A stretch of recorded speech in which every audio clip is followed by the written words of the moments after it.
Bao ngày qua nhung nhớ thương ấy cứ cháy trong lòng mấy lần, mà sao anh chẳng thể không chẳng đã nói những nụ sầu, cứ đơn phương mình ngày thôi yêu thương sao quá xa vời. Vì anh nhớ anh gặp em vẫn sau một người, yêu là đôi khi chỉ cần thấy người ấy bên ai sớm vui, dẫu trong lòng luôn có đôi buồn như lắng mây trôi, vẫn mong anh sẽ vui đẹp quên em đi dấu yêu buồn cười, vì tìm được em nhưng em sẽ sao đến anh thôi.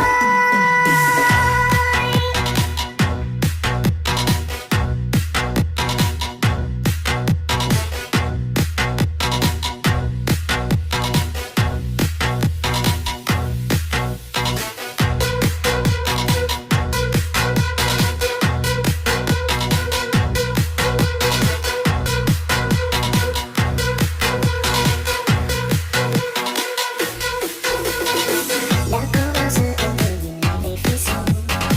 xem mấy ngày qua đã luôn bên em khi út đầu,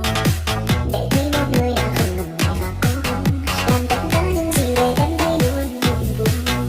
Dù biết là tình yêu không giống như anh mong đợi,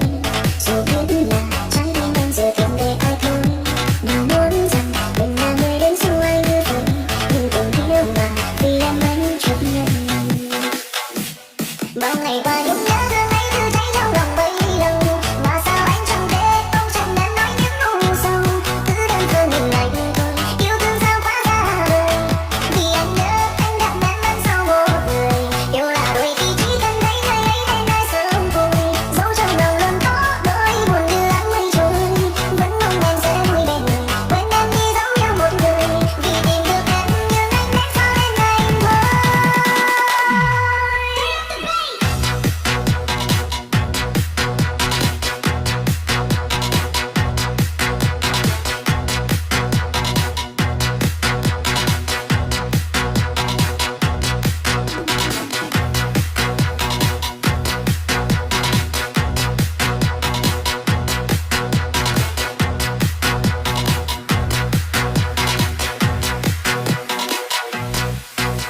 Dù biết là tình yêu không giống như anh mong đợi, dù biết là trái tim em giờ thương về ai thôi, nào muốn rằng mình là người